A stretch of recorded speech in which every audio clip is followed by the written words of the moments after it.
Hari ini saya mau berbicara, selama kita berbicara 5 kali mengenai siapa Tuhan Yesus itu. Tuhan Yesus itu diceritakan mulai dari kitab Kejadian sampai kitab Wahyu. Mau dikotbahkan seluruhnya itu pasti ada hubungannya dengan siapa Tuhan itu.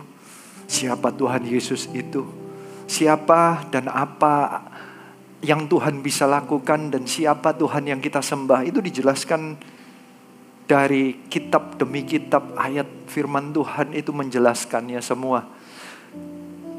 Hari ini saya cuma mengambil 5 contoh aja mengenai siapa Tuhan Yesus itu. Di kebaktian yang pertama, Yesus lebih dari keberhasilan. Yang kedua, Yesus mengampuni dosa. Yang ketiga, Yesus sumber mujizat. Yang keempat, yang sore hari ini siang hari ini, Yesus memberikan kelepasan. Perasaan saya sudah sampai mau hampir malam ini. Enggak ya, masih siang ya ini. Karena ini sudah kebaktian yang keempat, saya sudah khotbah 3 kali tadi ya. Yang nanti kelima, Yesus membangkitkan hidup. Tetapi ini cuma contoh saja. Karena masih ada yang jauh lebih besar daripada itu. Karena ujung-ujungnya Yesus adalah Tuhan. Enggak bisa selesai kalau kita menjelaskan siapa Yesus itu sebenarnya. Tapi ini saya mau pakai 1 contoh saja. Pastor Philip tadi di dalam khotbahnya di Mei 2020, Pastor Philip berkata bahwa hidup kita itu seharusnya untuk salvation, bukan untuk survival. Salvation berarti keselamatan. Survival itu cuman menjaga, membela kehidupan atau cuman bertahan hidup begitu saja. Hidup kita ini bukan untuk makan.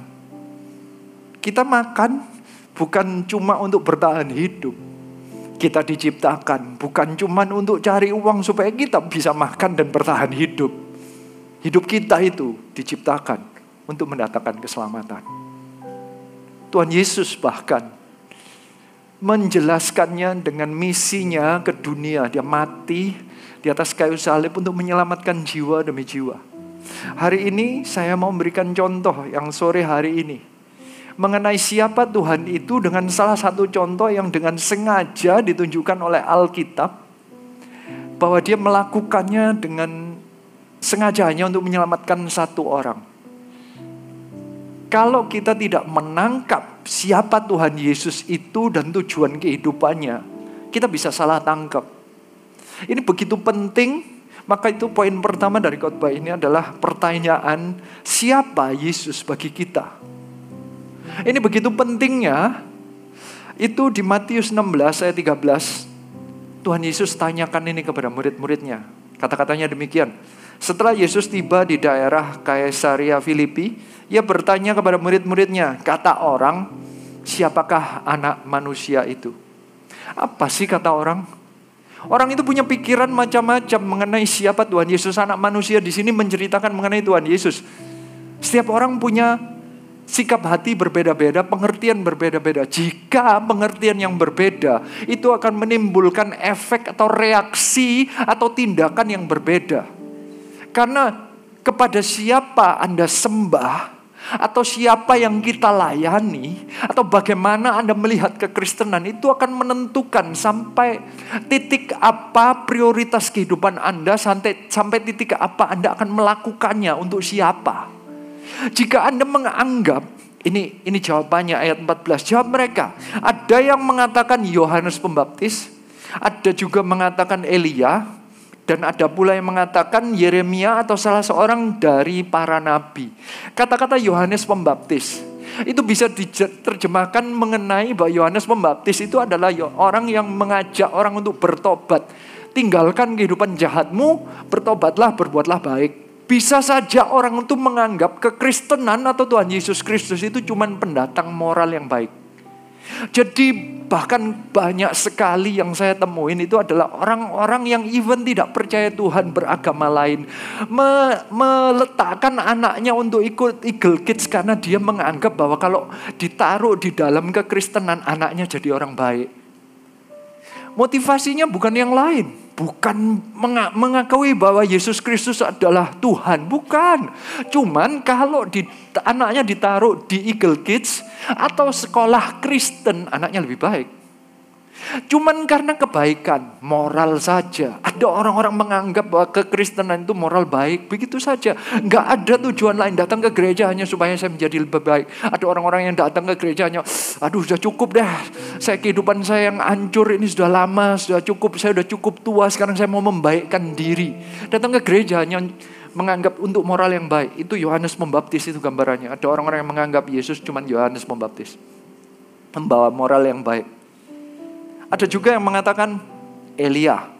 Elia itu menandakan mujizat karena dari dahulu terkenalnya Elia mendatangkan hujan, memberhentikan hujan, mendatangkan api. Orang yang penuh dengan mujizat, tanda-tanda. Ada 7 kali paling enggak mujizat yang luar biasa dalam kehidupan Elia. Terkenalnya Elia itu adalah orang yang powerful, mendatangkan mujizat. Ada orang yang datang ke gereja hanya untuk mencari mujizat.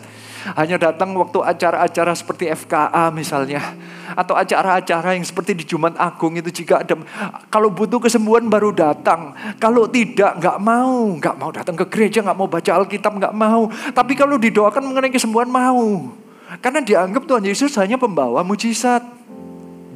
Ada perbedaan pengertian Tuhan Yesus siapa, ada perbedaan dengan tingkat komitmen kita kepada Tuhan, ataupun bagaimana kita bertindak di dalam gereja atau terhadap Tuhan.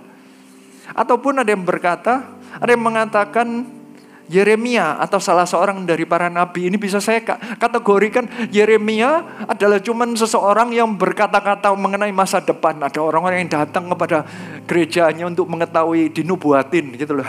Cari orang yang pinter masa depan, pingin tahu masa depan itu apa. Jadi bukan masalah komitmen, carinya pendeta-pendeta yang mau bisa doain masa depan. Doain saya dong, masa depan saya apa, Mas nanti naik apa enggak gitu ya. Ada orang-orang yang cuma menganggap begitu aja. Tapi kalau disuruh melayani, nanti aja. Kalau disuruh komitmen berdoa, setiap hari baca Alkitab, nanti aja. Tapi kalau ada pendeta yang bisa bernubuat, didatengin. Saya pingin tahu masa depan. Ada orang-orang yang seperti begitu. Jadi Tuhan Yesus itu makanya banyak yang ikut Tuhan Yesus itu sampai 5.000 orang. Tapi waktu diberitahu engkau harus makan darah dan daging gitu ya, sebenarnya tubuh dan darah Yesus, tiba-tiba waktu dimintain komitmen, ayo mengikut Yesus, engkau nanti akan memikul salib. Apa itu? Saya cuma mau moral yang baik. Saya cuma mau dikotbahin hal-hal yang baik aja. Bagaimana cara hidup yang baik. Saya cuma mau dapatkan mujizatnya aja. Saya mau tahu masa depan saya apa. Suruh komitmen, nanti dulu. Siapa Yesus itu bagi Anda? Tuhan Yesus tidak pernah menjawab itu benar atau salah, karena Tuhan Yesus jauh lebih daripada cuma sekedar Yohanes Pembaptis atau sekedar Elia atau sekedar Yeremia. Ayat 15, lalu Yesus bertanya kepada mereka ini murid-muridnya, orang yang sudah ikut dia 3,5 tahun, yang sudah mendengarkan cerita dan khotbahnya Tuhan Yesus, pengajaran Tuhan Yesus, melihat mujizat demi mujizat, baik kepada orang lain maupun dirinya sendiri. Dan ini kesimpulannya yang menjawab Simon Petrus, kata-katanya, engkau adalah Mesias, anak Allah yang hidup. Bagi Petrus, Mesias adalah jawaban dari segalanya.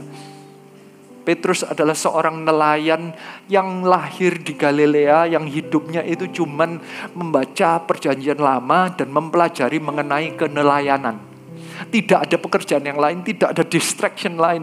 Dia ngafalinnya cuman bagaimana melempar jala, menangkap ikan, dan bagaimana membaca atau menghafalkan kitab Perjanjian Lama. Dia hafal seluruh Perjanjian Lama yang arahnya itu sepertinya bernubuat bahwa nantinya akan ada Mesias, yaitu seorang yang nanti akan mengalahkan iblis, seseorang yang nanti akan menjadi the servant king, seseorang yang nanti anak Daud yang akan memerintah di pemerintahannya raja yang tidak pernah akan diturunkan, yaitu anak Daud. Dan itu adalah Tuhan Yesus Kristus yang dirangkum oleh Petrus. Dia berkata, engkaulah Mesias. Berarti Mesias bagi Petrus adalah jawaban dari segala yang dia harapkan.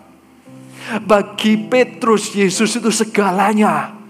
Yesus itu yang ditunggu-tunggu, dan Yesus itu yang nanti, yang akan semuanya terjawab dalam satu kata, engkau adalah Mesias. Bagi orang Yahudi, Mesias is everything.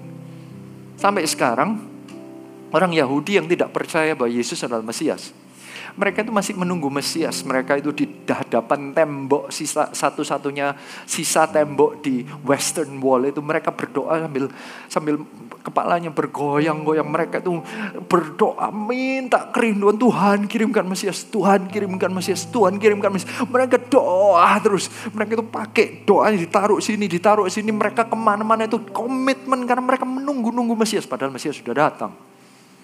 Bagi orang Yahudi, Mesias is everything. Mereka belain habis-habisnya. Dan bagi Simon Petrus, Tuhan Yesuslah Mesiasnya. Dan itu benar. Makanya Tuhan Yesus berkata, kata Yesus kepadanya, berbahagialah engkau Simon bin Yunus, sebab bukan manusia yang menyatakan itu kepadamu, melainkan Bapakku yang di surga. Ini didapat dari Tuhan. Bahwa inilah yang seharusnya yang kita dapatkan. Jangan sampai kita mengkotak-kotakkan Tuhan Yesus di dalam kategori-kategori. Tuhan Yesus memang membawa yang baik, tetapi karena Dia adalah Allah yang baik, siapapun yang menyembah Dia akan mendapatkan kebaikan dan meniru sifatnya yang baik. Kita gak akan sempurna seperti Tuhan Yesus sempurna, tetapi memang mendatangkan kebaikan.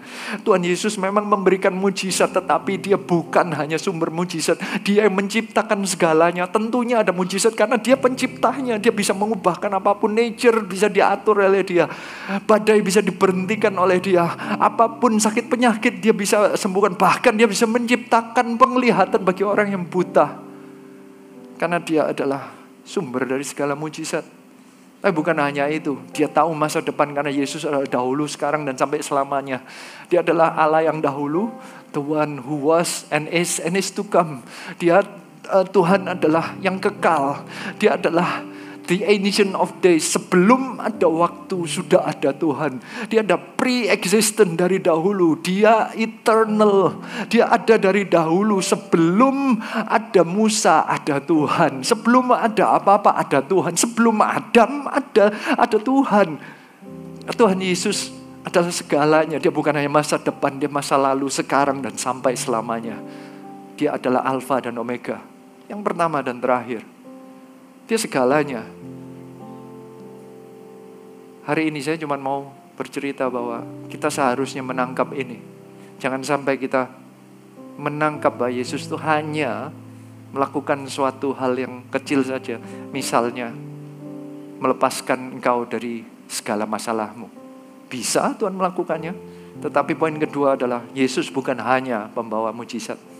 Ini salah satu contohnya. Tuhan Yesus menjelaskannya dengan jelas. Dia melakukan sesuatu yang sangat amat sesuai dengan kata-katanya yang dirangkum oleh Pastor Philip, yang kata-katanya hidup kita itu mengenai salvation, bukan survival. Ternyata Tuhan Yesus menunjukkan bahwa ujung-ujungnya kehidupan itu mengenai keselamatan, bukan masalah bertahan hidup. Ini salah satu contoh yang di Lukas 8 ayat 26. Kalau judul di Alkitab saya ada tulisannya, Yesus mengusir roh jahat dari orang Gerasa. Mulai dari ayat 26. Lalu mendaratlah Yesus dan murid-muridnya di tanah orang Gerasa yang terletak di seberang Galilea. Setelah Yesus naik ke darat, datanglah seorang laki-laki dari kota itu menemui Dia. Orang itu dirasuki oleh setan-setan dan sudah lama ia tidak berpakaian dan tidak tinggal dalam rumah, tetapi dalam perkuburan. Ayat 26 berkata bahwa Yesus dan murid-muridnya pergi ke tanah Gerasa yang terletak di seberang Galilea. Galilea itu di tengah-tengah antara Galilea dan Gerasa itu berseberangan. Di tengah-tengahnya ada danau Galilea atau Genesaret, yang dimana sehari sebelumnya, persis satu episode sebelumnya, Tuhan Yesus itu melewati danau ini dan murid-murid melihat satu mujizat di mana Tuhan Yesus sedang tidur, terus kemudian ada badai. Kemudian Tuhan Yesus bangun dari tidurnya karena murid-muridnya panik dan berkata, diam, tenang, dan badai diam. Itu mujizat yang luar biasa, cuman murid-muridnya yang tahu. Tuhan Yesus sedang menunjukkan bahwa Dia adalah Allah di atas alam. Badai saja menuruti perkataan Tuhan Yesus Kristus. Tapi gak berhenti di situ. Tuhan Yesus mau menunjukkan yang lain. Dengan cara apa? Dengan sengaja berangkat menyeberangi suatu area yang tidak biasanya Tuhan Yesus berjalan. Gerasa itu di seberang, itu isinya banyak orang-orang yang non-Yahudi. Tuhan Yesus itu misinya untuk orang Yahudi. Bukan artinya Tuhan Yesus tidak mau menyelamatkan bangsa yang lain, tetapi itu memang misinya Tuhan Yesus. Sepertinya itu spesialisnya. 120 orang itu kebanyakan adalah orang Yahudi semua, kebanyakan dari Galilea. Semuanya orang Yahudi. Orang yang pertama diselamatkan seperti yang non-Yahudi itu Cornelius.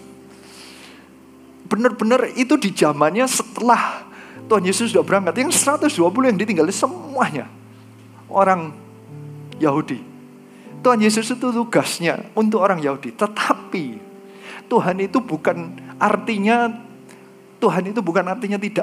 tidak menyayangi atau mengasihi orang-orang yang non-Yahudi. Tuhan menunjukkan dengan ini. Ini yang ditunjukkan oleh Tuhan. Karena dia berangkat ke daerah Gerasa yang non-Yahudi. Uniknya setelah terjadi ayat 27, belum sampai berangkat ke area manapun, ini baru di dekatnya pantai. Sudah ditemuin, datanglah seorang laki-laki. Berarti orang ini yang seperti menghadang Tuhan Yesus. Orang yang dari kota itu, tetapi orang ini tidak berpakaian, tidak tinggal dalam rumah, tapi di dalam perkuburan. Dan ia, ayat 28, ketika ia melihat Yesus, ia berteriak. Lalu tersungkur di hadapannya dan berkata dengan suara keras. Saya percaya itu sangat amat dramatis, karena ini teriakannya bukan cuma berteriak apa, tapi mungkin teriakannya, ada bayangkan ini isinya adalah, ini pernah tahu ya, ini ceritanya ini orang yang diisi dengan legion.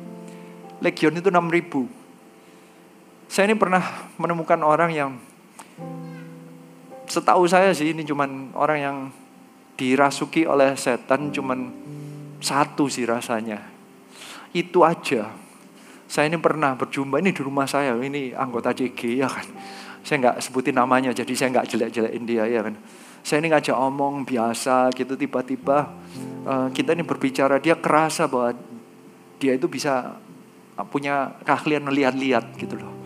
Jadi dia bilang di situ ada setan, di situ ada setan. Saya merasa ini bukan dari Roh Kudus, tapi sesuatu roh yang lain yang membuat dia bisa melihat itu. Jadi saya tantang, kamu mau nggak dikeluarin? Dia berkata mau. Tapi habis gitu, oke, kita berdoa ya. Begitu berdoa, dia kepalanya itu menunduk. Habis gitu tiba-tiba di tengah-tengah kita berdoa, kita rasanya saya itu nyanyi waktu itu ya. Tiba-tiba dia tuh ngelihat saya. Waktu dia ngelihat saya itu model mukanya beda. Ya ini anggota CG kan senyum-senyum biasa-biasa gitu ya. Tapi waktu gini, wah itu mukanya serem sekali. Itu matanya merah dan suaranya itu beda. Gitu. Tiba-tiba, aduh ini satu tuh iblisnya. Satu. Puji Tuhan keluar sih, akhirnya keluar. Saya ini bukan masalah pengusiran saya, tapi saya ini satu orang diisi satu iblis.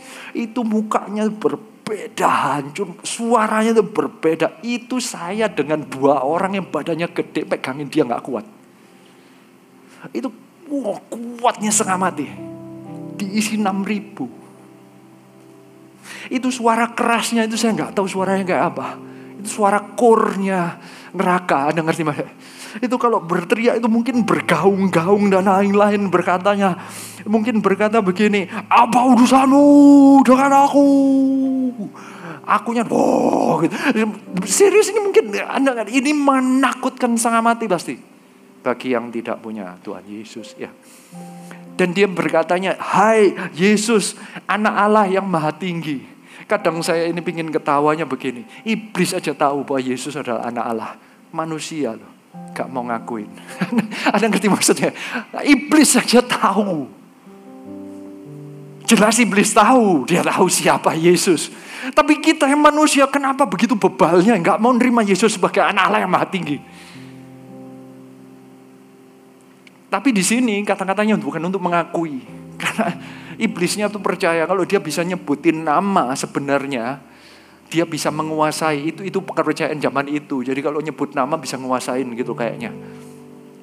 Jadi ini dengan tujuan supaya tidak diganggu. Soalnya Kata-katanya adalah, aku memohon kepadamu supaya engkau jangan menyiksa aku. Iblis aja mengakui bahwa Tuhan itu di atas segalanya. Ini 6.000 iblis ngakuin barengan. 6.000 plus 120 itu, kalau 6.000 itu cuman legionnya Romawi. Kalau kata-kata legion itu legionnya Romawi, itu 6.000 yang berjalan kaki, 120 itu yang naik kuda, belum yang bawa makanan dan lain-lain. Berarti itu isinya mungkin 8.000 orang. Ini yang namanya ngomong legion itu 8.000 iblis barengan ngomong memohon. Kuasanya Tuhan Yesus di atas segala apapun yang di dunia. Dan Roh Kudus yang ada di dalam Anda itu jauh lebih besar daripada apapun yang ada di dunia ini. Siapa yang percaya katakan amin. Kemudian ayat 29, ia berkata demikian sebab Yesus memerintahkan roh jahat itu untuk keluar dari orang itu, karena sering roh itu menyeret-nyeret dia. Maka untuk menjaganya ia dirantai dan belenggu, tetapi ia memutuskan segala pengikat itu, dan ia dihalau oleh setan itu ke tempat-tempat yang sunyi. Iya, saya sudah merasakannya, tadi saya ceritakan itu satu orang dengan satu roh jahat aja. Itu kita pegangin tangannya, itu kita diangkat. Badan satu orang yang besar itu, dia dengan tangan satu nih bisa ngangkat orang. Kita harus balik dia dan lain-lain, sampai akhirnya dia karena kok goyang terus, ini pusing, sampai akhirnya saya berkata, aku ikat engkau, dia tiba-tiba jatuh gitu. Ternyata kuasa Tuhan itu, kadang kita kurang pandai, nggak diperintahin. Saya cuma ngusir-ngusir, tapi saya nggak perintahin untuk, saya nggak ikat. Begitu tak ikat dia jatuh, dia nggak kuat. Aneh sih, tapi kuasa Tuhan itu memang di atas segalanya. Siapa yang percaya katakan amin. Jadi kalau sampai menyeret-nyeret orang sampai apa, saya mengerti ayat Alkitab itu ya dan amin. Saya bersaksi bahwa saya pun mengalaminya meskipun dengan nggak sampai legion. Saya nggak pingin sih ketemu yang legion ya kan. Ini tapi dia bisa memutuskan tali pengikat, dia dihalau oleh setan ke tempat-tempat yang sunyi. Kenapa ya? Iblis itu suka menghancurkan ini. Bentuk iblis menghancurkannya itu enggak selalu bentuknya seperti ini. Ini yang bentuknya ekstrim. Seseorang yang normal dibuat tidak berpakaian, tinggalnya bukan di rumah, tapi sampai di kuburan. Orang yang mestinya ngomongnya biasa, jadi orang berteriak-teriak suaranya enggak benar. Iblis itu tidak suka dengan manusia, karena manusia itu menjadi gambaran Allah. Iblis itu benci dengan Allah karena iblis mau take over atau take over atau mau menjadi Allah dalam huruf kecilnya sendiri. Jadi dia itu gak suka melihat manusia, dia mau jelek-jelekkan apa yang menjadi gambaran Allah.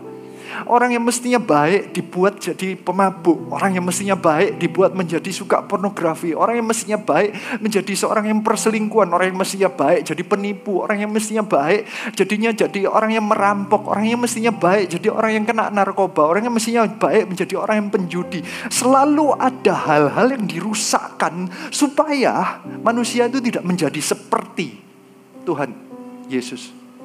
Dibuat menjadi ada yang kelemahannya di mana dihancurkan, tapi dengan 6.000 semua hancurnya.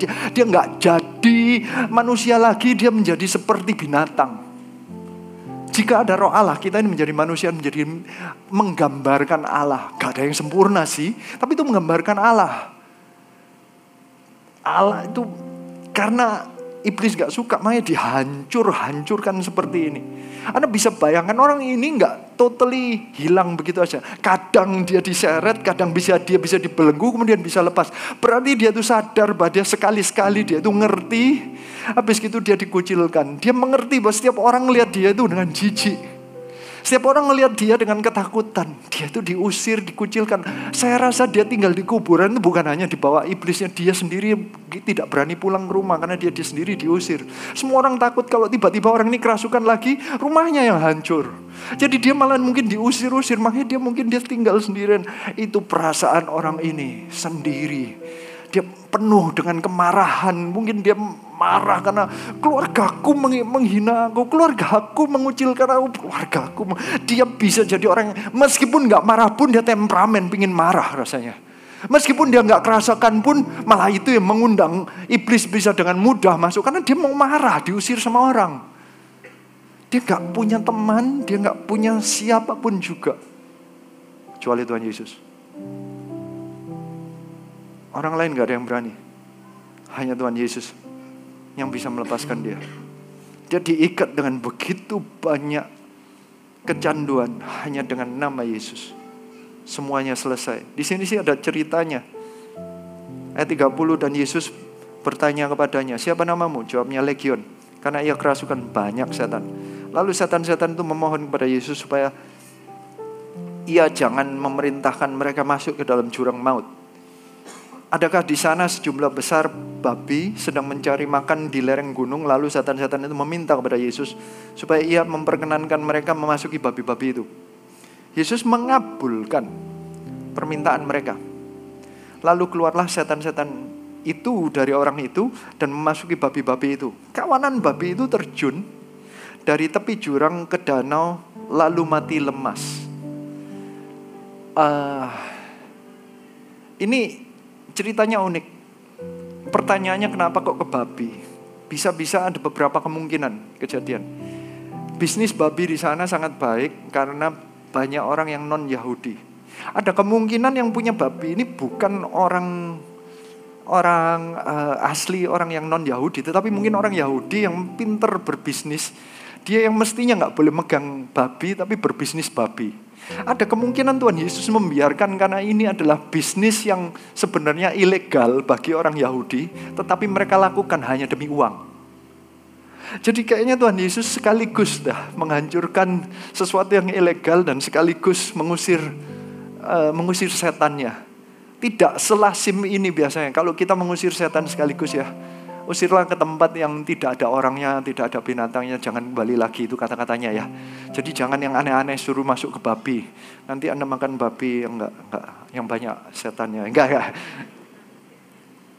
So, ini cuman sekaligus sepertinya ada pelajaran. Babinya enggak sepenting itu daripada hasil akhir dari babi yang dihancurkan. Karena setelah itu babinya semua terjun payung dan mati. Jadi Tuhan Yesus tahu ujung-ujungnya babi aja kaget dimasukin iblis. Apalagi kalau manusia dimasukin iblis. Tapi ada orang-orang yang tidak mau dilepaskan dari iblis. Babi aja gak mau, lebih baik mati daripada dimasukin iblis. Tapi ada orang yang sama sekali gak mau. Kalau diomongin, mau gak dilepaskan, tapi karena mungkin sudah biasa dengan dosanya. Dilepaskan dari pornografi, gak berapa mau. Dilepaskan dari perselingkuhan, gak mau karena merasa mau nikmat dengan dalam perselingkuhan. Babi aja lo gak mau. Apalagi mestinya manusia ya. Herannya ini yang terjadi. Ayat 34. Setelah penjaga-penjaga babi itu melihat apa yang telah terjadi, mereka lari lalu menceritakan hal itu di kota dan di kampung-kampung sekitarnya. Dan keluarlah orang-orang untuk melihat apa yang telah terjadi. Mereka datang kepada Yesus dan mereka menjumpai orang yang telah ditinggalkan setan itu duduk di kaki Yesus. Ia telah berpakaian dan sudah waras. Maka takutlah mereka. Tadi asalnya waktu berjumpa dengan Yesus, dia tidak berpakaian, tidak tinggal dalam rumah, tetapi dalam pekuburan dan berteriak-teriak. Sekarang dia duduk, berpakaian dan waras. Ada perubahan yang sangat jelas. Orang yang menerima Tuhan Yesus Kristus pasti kelihatan di luarnya. Apa tapi di dalam pemikiran orang itu? Orang yang penuh dengan frustrasi, orang yang dirasuki iblis, dimusuhi manusia, ditakuti manusia. Dia sudah waras pun loh, orang melihat masih takut. Ini orang dikucilkan habis. Ini orang tidak ada teman. Ini orang sudah hancur hidupnya. Itulah tujuannya iblis atas kehidupan kita. Mencuri, membunuh, membinasakan. Jangan sampai Anda buka celah kehidupan Anda untuk iblis. Ujung-ujungnya akan hancur. Ayat 36. Orang-orang yang telah melihat sendiri hal itu memberitahukan kepada mereka bagaimana orang yang dirasuk setan itu telah diselamatkan. Lalu seluruh penduduk daerah Gerasa meminta kepada Yesus supaya ia meninggalkan mereka, sebab mereka sangat ketakutan. Sekali lagi, kata-kata ketakutan. Maka naiklah ia ke dalam perahu, lalu berlayar kembali. Uniknya Tuhan Yesus datang ke Gerasa dengan sengaja berjumpa satu orang, melepaskan satu orang dan kembali. Misi Tuhan Yesus itu cuma nyelamatin satu orang. Sebegitu pentingnya keselamatan, Tuhan Yesus itu menjelaskan, aku akan lawan 6.000 iblis hanya untuk menyelamatkan satu orang. Aku akan ngelewatin badai, danau yang penuh badai hanya untuk menyelamatkan satu orang. Tuhan Yesus itu sebegitu mementingkannya keselamatan. Dari segalanya, Tuhan Yesus itu mau membayar harganya dengan paling tidak ada 2.000 lebih, bahkan mungkin 6.000 babi. Itu harganya mahal setengah mati.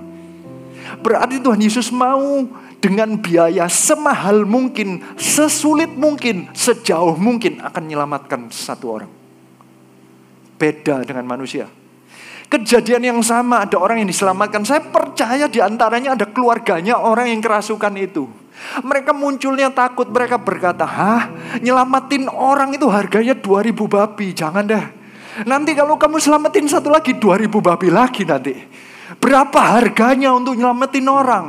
Ada orang-orang yang takut akan keselamatan hanya karena uang.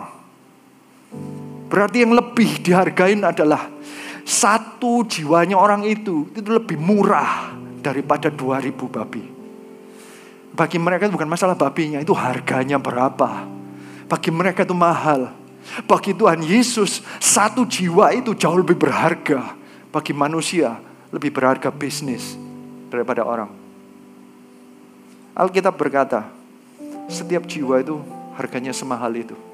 Jauh lebih mahal karena sebenarnya Tuhan Yesus Kristus mati di atas kayu salib dan harga Tuhan Yesus Kristus tiada nilainya. Jauh lebih berharga dari apapun. Tapi ini sepertinya satu episode yang menjelaskan bahwa tujuannya itu bukan untuk bertahan hidup. Gara-gara satu orang ini ada satu bisnis yang hancur. Bisnis babi di daerah situ hancur. Bagi Tuhan Yesus gak apa-apa untuk menyelamatkan orang. Bagi manusia, yang penting kan bisnis. Hidup itu kan untuk bertahan hidup. Hidup itu kan untuk survival. Bagi Tuhan Yesus, no, hidup itu untuk salvation. Saya percaya, kalau ada ceritanya, nanti sampai di surga kita tanya ya. Saya percaya orang-orang yang kehilangan babi itu, kalau memang dia tuh cuma datang pada itu, Tuhan, terus gimana babiku mati semua, diomongin ini loh, tak kasihin benih, kamu nanam gandum atau apa, nanti mereka juga tetap dapat berkatnya, mereka tetap akan bertahan hidup. Saya percaya itu kok. Nggak pakai hidup bisnis yang ilegal. Di zaman itu bisnis ilegal bagi orang Yahudi. Jadi Tuhan itu sedang berbicara kepada kita. Ternyata keselamatan jauh lebih penting dari segalanya. Apa yang engkau takutkan? Apakah engkau takut dikucilkan? Apakah engkau takut nanti dirugikan oleh orang lain? Apakah engkau takut nanti capek? Apakah engkau takut nanti dihancurkan? Makanya kalau orang yang sudah sejak awal memang dikucilkan, orang-orang ini yang malah dipakai Tuhan. Sekali lagi ini dijelaskan dengan jelas orang ini. Ayat 38, dan orang yang telah ditinggalkan setan-setan itu meminta supaya ia diperkenankan menyertainya. Tetapi Yesus menyuruhnya pergi, katanya. Sebentar, sampai di kata-kata ingin menyertainya. Ini orang rindu mengikuti Tuhan Yesus. Ada kemungkinan orang ini, kalau bukan orang Yahudi, dia mungkin orang Yahudi yang sudah tinggal di luar. Jadi dia itu Hellenistic Jew. Jadi orang campuran lahirnya Greek tetapi darahnya darah Yahudi. Tapi Tuhan Yesus tidak murid-muridnya semua orang Yahudi. Bukan yang Hellenistic Jew. Semuanya orang Yahudi yang lahir itu di Galilea atau di Yudea. Jadi tidak ada yang dari luar itu. Jadi orang ini diomongin enggak usah menyertai aku. Kamu pergi, kata-katanya ayat 39. Pulanglah ke rumahmu dan ceritakanlah segala sesuatu yang telah diperbuat Allah atasmu. Orang itu pun pergi mengelilingi seluruh kota dan memberitahukan segala apa yang telah diperbuat Yesus atas dirinya. Kok mau orang ini? Ini orang yang dikucilkan. Selama ini dia tinggalnya di kuburan. Dia itu menyendiri. Dia di tempat sunyi. Karena semua orang lihat dia ngelihat iblisnya. Semua orang lihat dia ngelihat kemarahannya. Semua orang lihat dia ngelihat mukanya yang jelek. Waktu dia dirasukin setan. Dia gak pernah dilihat seperti dia sendiri. Tetapi orang ini meninggalkan segala pengucilan orang. Segala kata-kata kejelekan. Semua orang takut akan dia. Tetapi dia tidak mau tahu. Dia tetap mau berkeliling dengan, hei kamu kan dulu yang kerasukan. Itu gak memalukan. Itu pasti memalukan. Dengan mudahnya orang, sekarang modelmu kok lebih baik ya. Dulu modelmu menakutkan loh. Dulu kamu kok kayak begini loh. Aku sudah pernah ngeliat baju, gak pakai baju. Malu gak itu? Cewek ngomong, aku sudah tahu modelmu di dalammu kayak apa. Itu gak memalukan. Dia sudah lupa karena dia orang yang sudah pernah dikucilkan dan dia diselamatkan. Dia mau melakukan apapun bagi dia. Kenapa dia mau menyertai Yesus? Karena dia tidak hanya menganggap Yesus sebagai orang yang melepaskan dia dari iblis. Dia sudah menganggap Yesus sebagai Tuhannya. Dia langsung berhubungan, dia memberitahukan segala yang diperbuat Yesus atas dirinya. Dia gak bingung lagi dengan apa yang dikatakan orang. Dia bingung dengan apa yang diperbuat Allah terhadap dirinya. Sebentar lagi kita akan ada Cik Evan. Kita akan menjadi orang yang bersaksi. Mengatakan kepada orang lain apa yang Tuhan Yesus sudah lakukan atas diri kita. Saya mau mengajak kita untuk mengambil keputusan seperti orang yang dahulunya kerasukan setan. Orang yang tahu bahwa tanpa Yesus hidup kita itu penuh dengan ikatan-ikatan iblis. Penuh dengan kemarahan-kemarahan. Penuh dengan depresi-depresi. Penuh dengan ikatan-ikatan. Penuh dengan obat-obatan. Penuh dengan addiction yang lain-lain. Addiction terhadap game. Addiction terhadap apa saja. Bisa saja minum-minuman. Bisa saja pornografi. Bisa dengan yang lain. Addiction dengan... Kalau cewek-cewek mungkin addiction dengan shopping, addiction dengan pujian manusia, addiction dengan penerimaan manusia.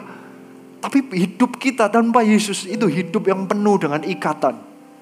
Tuhan Yesus datang untuk melepaskan kita. Tuhan Yesus dalam satu cerita ini menunjukkan, ikatanmu apapun, Tuhan Yesus pasti bisa melepaskannya. Dan Tuhan Yesus tujuannya adalah untuk memberikan kita hidup yang penuh dengan kemenangan. Siapa yang percaya katakan amin. Tinggal kita mau enggak kita melakukannya. Jika engkau mengerti bahwa kita sendiri sebenarnya adalah orang-orang yang dahulunya terikat, kita mestinya tidak malu jika orang lain nanti mengata-ngatain kita saat kita mengabarkan Injil. Mengajak kita ke gereja, mengajak mereka ke gereja dan mereka mungkin berkata, kamu sok suci lah. Kamu dulu loh jeleknya kayak begitu. Hidupmu loh separah itu. Dulu kamu sama saya sama-sama jeleknya kok. Kok mau berani-beraninya ngajak saya? Biasa itu. Yang penting sekarang Anda sudah lepas. Ceritakan bagaimana dulu dan sekarang memang berbeda. Gara-gara ada Tuhan Yesus Kristus yang memberikan kelepasan. Ya, berikan tepuk tangan bagi Tuhan Yesus. Orang ini karena mungkin sudah begitu lama diikat. Dia gak bisa menjelaskan apa yang ada di dalam dirinya. Sehingga dia mau memberitahukan kepada semua orang. Dia keliling kota, keliling kampungnya. Orang-orang yang mengusir dia, menjelek-jelekkan dia. Itu dia mau selamatkan. Nantinya Tuhan Yesus kembali lagi memberi makan 4.000 orang itu di area itu. Yang kumpul sekarang 4.000 orang. Dulu mengusir-ngusir. Saya percaya gara-gara satu orang ini. Dia mengajak terus. Begitu Tuhan Yesus ngadain KKR 4.000 CG-nya. Ini satu orang bikin CG 4.000 orang. Itu mungkin CGL-nya. Berarti 4.000 plus anak dan istrinya. Itu bisa-bisa kira-kira 12.000 orang. Berikan tepuk tangan bagi Tuhan Yesus Kristus. Satu orang dilepaskan bisa buka CG begitu. Begitu Tuhan Yesus datang 4.000 sampai 12.000 orang mungkin. Itu datang dan mendengarkan Tuhan Yesus yang dahulunya takut. Satu orang saja. Dalam CG Evan ini, siapa tahu yang nanti yang Anda ajak itu jadi Paulus berikutnya.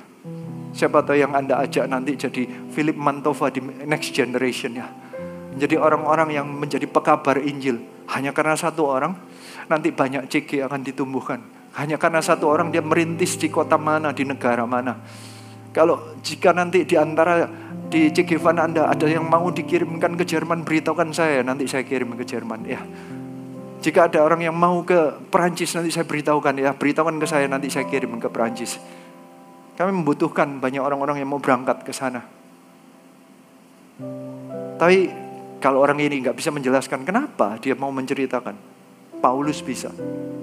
Paulus bisa menjelaskan bagaimana menjadi siapa Tuhan itu.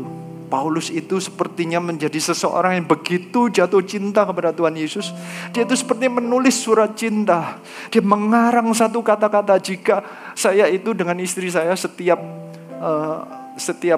di anniversary kita itu sepertinya berlomba untuk mencoba menuliskan. Ya memang ini yang paling ekstrim ya. Yang setahun sekali yang ekstrim kita menulisnya agak banyak. Kemudian kita berikan dengan kata-kata mendeskripsikan bagaimana kita saling mengasihi. Saya mungkin berkata tanpa engkau aku tidak bisa hidup, ya kan itu misalnya. Ya, loh, itu butuh loh, sekali-sekali manusia itu butuh. Tanpa engkau aku nggak bisa makan, memang benar ya. Tanpa engkau aku nggak bisa pakai pakaian, saya ini disiapin ya kan. Tanpa engkau, pokoknya saya menjelaskan bagaimana istri saya itu terhadap saya. Paulus mencoba menulis ini, kasihnya kepada Tuhan Yesus. Dia coba tuliskan. Ini salah satu, Paulus banyak, sering menuliskannya.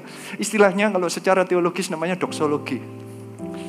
Sepertinya menuliskan dan mengarang apa yang di dalam hatinya yang penuh dengan perasaan. Kalau orang yang habis dilepaskan perasaannya, aku pokoknya datang, aku ngikut kamu deh. Perasaannya apa? Disuruh ini, ya udah, aku lakukan dengan perasaan. Dia melakukannya tanpa bisa menjelaskan. Paulus melakukannya dan dia bisa menuliskannya sehingga kita bisa menikmatinya. Kolose 1 ayat 15. Ini surat cinta yang pada Tuhan. Dia mau mendeskripsikan, dia mau meninggikan Tuhan, menunjukkan betapa dia mengasihi Tuhan Yesus. Paulus berkata, ia adalah gambar Allah yang tidak kelihatan, yang sulung, yang lebih utama dari segala yang diciptakan. Karena di dalam Dialah telah diciptakan segala sesuatu yang ada di surga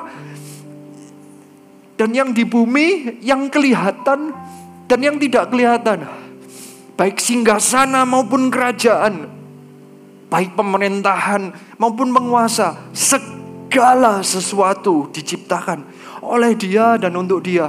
Begitu banyak kata-kata segala. Paulus gak bisa jelaskan lagi kecuali segala. Tuhan Yesus itu segalanya. Paulus mau mencari kata-kata yang paling superlatif, yang paling supreme, yang paling tinggi, yang paling hebat, yang paling besar. Dijelaskan satu persatu. Ayat 17, ia terlebih dahulu dari segala sesuatu dan segala sesuatu ada di dalam Dia. Ia adalah kepala. Ada segala sesuatu, ada yang utama, ada yang terdahulu, ada kepala.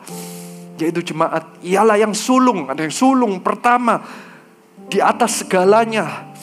Kepala, semuanya yang utama, yang pertama itu selalu disebutkan.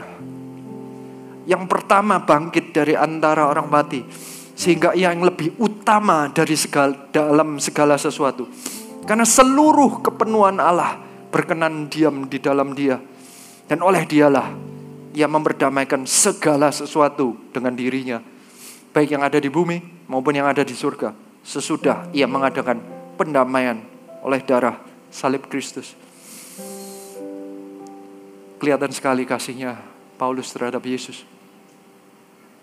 Inilah yang dirasakan oleh orang itu, orang yang dilepaskan dari Tuhan. Ini tidak hanya berlaku di zaman Alkitab, zaman sekarang pun Tuhan masih melepaskan. Ini salah satu contohnya. Ini orang di Jerman yang dibaptis. Dia menceritakannya, dia sempat ke Indonesia. Silakan yang Patrick.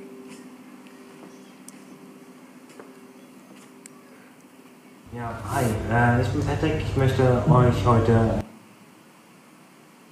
etwas über eine besondere spirituelle Erfahrung von mir erzählen, die mich über einen längeren Zeitraum begleitet. Memang bahasa Jerman jadi nggak ngerti. Ya, aku Patrick. Hari ini aku mau membagikan kesaksian dari aku yang aku alami.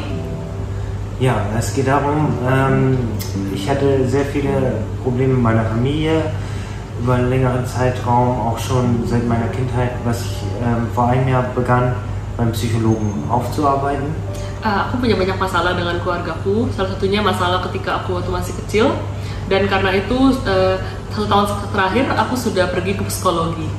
Ja, weil durch diese ganzen Familienprobleme entstanden bei mir heftige Schlafprobleme und ja, ziemlich schnell bin ich immer wütend geworden und konnte das schlecht verarbeiten, weshalb ich nachts wahrscheinlich nicht einschlafen konnte.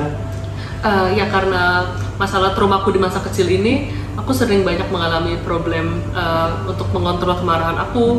Aku sering gak bisa tidur dan ini sangat membuat aku merasa terganggu karenanya. Ja, vor einigen Monaten war ich bei GMS Community-Gruppentreffen und dort habe ich meinen Baptist erlebt, also meine Taufe.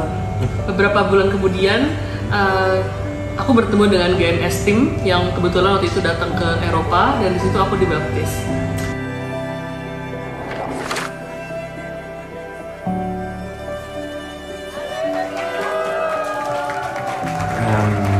Ja, das ist aufgrund dieser spirituellen Erfahrungen, die ich erlebt habe, ganz deutlich und ganz rasant gekommen, dass halt auch der Psychologe sieht, ich brauche keine Tabletten. Zuerst wurde angeraten, dass ich Tablettenkur mache für den Schlaf. Ya, sejak saat itu juga psikologi saya mengatakan kalau terjadi banyak perubahan dalam diri saya sejak saya dibaptis dengan kesaksian yang saya adakan. Psikologi itu merasa seperti saya menjadi diri yang baru. Saya tidak mudah marah dan saya lebih bisa mengontrol diri saya. Bahkan awalnya waktu psikologi saya mengatakan saya perlu obat untuk tidur, tapi sekarang dia mengatakan kamu tidak perlu lagi minum obat untuk tidur. Ja, ich möchte Gott auf jeden Fall dafür danken, dass mich wiedergefunden hat durch die GMS-Kirche.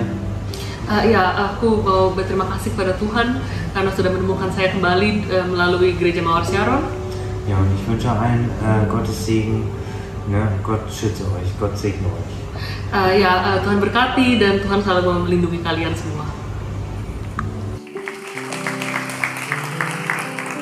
Orang ini adalah orang yang saya udah minta izin, jadi saya ceritakan bahwa dia itu marah sekali, marah terhadap keluarganya, marah kepada papanya, adiknya.